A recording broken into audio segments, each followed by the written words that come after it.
Sini yang mau lunas. Hukum tarik-menarik mengatakan apapun yang sering kita fokuskan, yaitu sering kita pikirin, itu akan mewujud dan itu akan mendatangi hidup kita. Apa yang sering kita pikirkan itu ketarik ke kita, akan mendatangi hidup kita.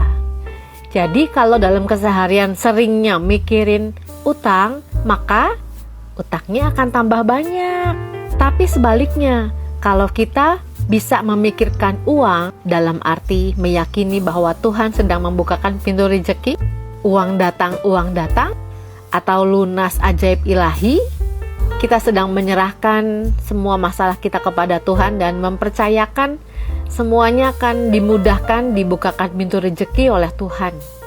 Jadi cek, apa yang sering kamu pikirkan, utang atau uang?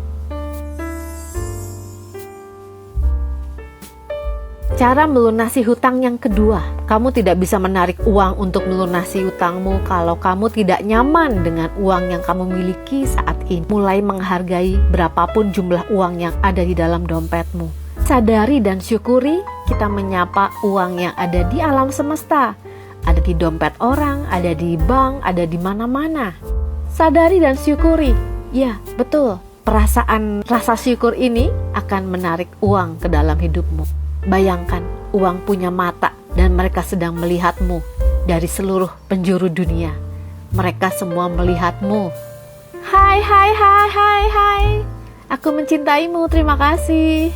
Ketika kita meniatkannya, maka itulah yang terjadi di dunia energi, yaitu getaran kita mulai meningkat dan getaran energi kesadaran ilahi dalam uang mulai memasuki hidup kita. Cara ketiga untuk melunasi hutang. Tapi sebelumnya saya mau mengingatkan, gak ada yang instan. Semua perlu proses dan waktu dan kesabaran kita. Uang belum memasuki hidup kita karena kita masih berada di vibrasi yang sama seperti vibrasi sebelumnya. Jadi kita perlu mengganti vibrasi kita. Ada cara yang termudah, paling efektif dan juga paling cepat dari teknik lainnya, yaitu melakukan KC atau kalimat cinta, berupa kalimat Tuhan aku mengasihimu, aku menyesal, maafkanlah aku, terima kasih. Ulang-ulang terus kalimat cinta dalam hati. Perbaiki hubungan kita dengan Tuhan melalui kalimat cinta. Maka satu persatu sampah batin mulai terlepas dari cakra jantung kita, batin mulai nyaman dan pikiran kita mulai tenang. Mulai saja lakukan. Semakin pikiran dan hati kita tenang, maka pintu rezeki akan terbuka makin lebar.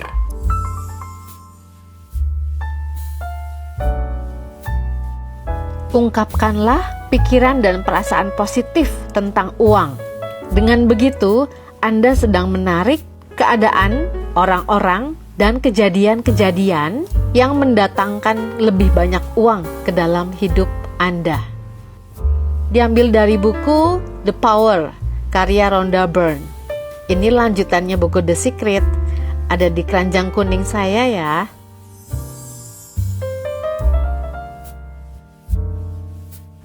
Anda menciptakan hidup Anda melalui pikiran dan perasaan Anda. Semua yang Anda pikirkan dan rasakan dalam keseharian, itulah yang sedang Anda ciptakan untuk terjadi di masa depan Anda. Bila Anda berpikir dan merasa hidup ini sangat menyenangkan, maka Anda sedang menarik balik semua orang, keadaan dan kejadian yang membuat hidup Anda benar-benar sangat menyenangkan bagi Anda. Pikirkan dan rasakan hal-hal yang kita sukai dan kita harapkan. Maka itu akan mewujud di masa depannya kita. Mau tahu loa versi saya? Ikut yuk kelas saya. Hukum tarik-menarik versi Vita Mindset Trainer.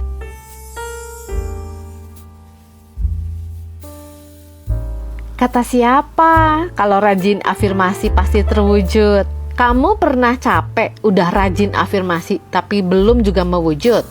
Kalau iya, gak apa-apa. Saya juga dulu gitu. Tapi sekarang udah paham dan mau berbagi cerita ke kamu.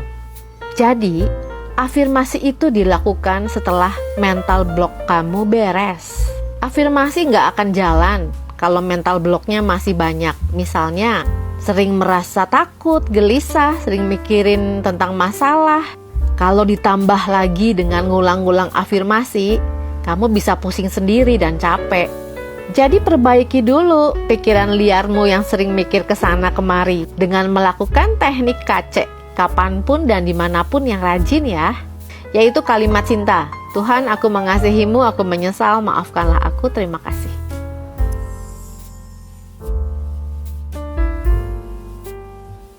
Bisa nggak sih Loa untuk menarik cowok spesifik yang kamu suka untuk jadi pacar kamu? Best advice. Menurut saya, secara jujur saya katakan sama kamu. Misalnya kamu bahasa sekarang naksir lah ya, seorang cowok yang udah kamu kenal. Lalu kamu mulai mensugestikan dia. Dia naksir saya, dia naksir saya. Oke nih, katakanlah udah jadian. Terus ada masalah, kalian ribut. Terus masa kamu mau afirmasi lagi supaya baikan? Nggak capek hidup yang kayak gitu? Kalau afirmasi itu, kamu perlu betul-betul tahu apa yang kamu afirmasikan beserta resiko dan konsekuensinya. Kalau menarik cowok yang kamu suka, kamu perlu siap untuk menerima sifat karakter dia sebagaimana adanya. Lanjut part 2 ya.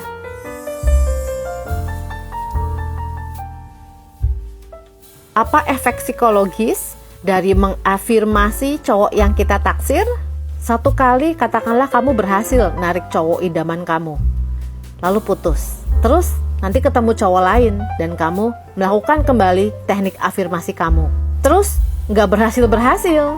Lalu kamu berpikir, apa yang salah ya di teknik afirmasiku?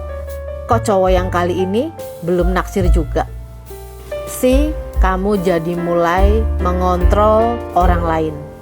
Kamu berpikir kamu bisa mengontrol orang lain. Apa yang naik? Ego kamu. Kamu jadi tidak realistis. Kamu bisa stres uring-uringan karena teknik yang kali ini tidak berhasil. Hati-hati ya, itu jebakan. Jebakan untuk ego kamu. Lanjut part 3 ya.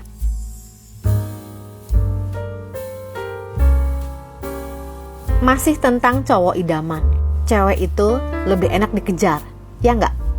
Tapi ini bebas ya, kamu mau tetap afirmasikan cowok idaman kamu atau mau pakai teknik saya, itu hak kamu.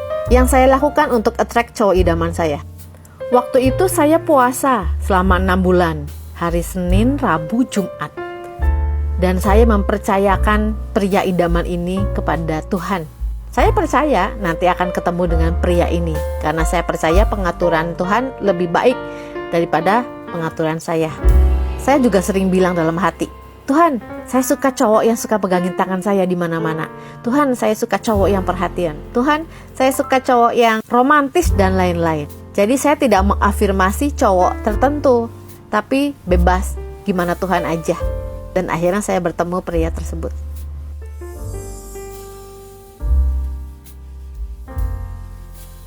Kamu bisa aja attract cowok idaman kamu yang udah kamu kenal. Tapi apakah setelah dia jadi cowok kamu, dia bahagia? Apakah cintanya ke kamu tulus dari dalam hatinya atau karena tarikan energi kamu? Terus, apakah kamu bahagia setelah pacaran sama dia? Apakah hatimu nyaman? Belum tentu. Ini juga perlu dipikirkan loh. Kedamaian batin, rasa nyaman dengan pasangan, baik dia nyaman ke kamu atau kamu nyaman sama dia, itu mahal harganya. Rasa nyaman itu gak bisa kita afirmasi lalu jadi ngerasa nyaman. Rasa nyaman yang sejati itu hadir dari kemampuan kedua belah pihak untuk beradaptasi dan saling memberi cinta, saling membahagiakan, saling menghargai dan menghormati. Semangat!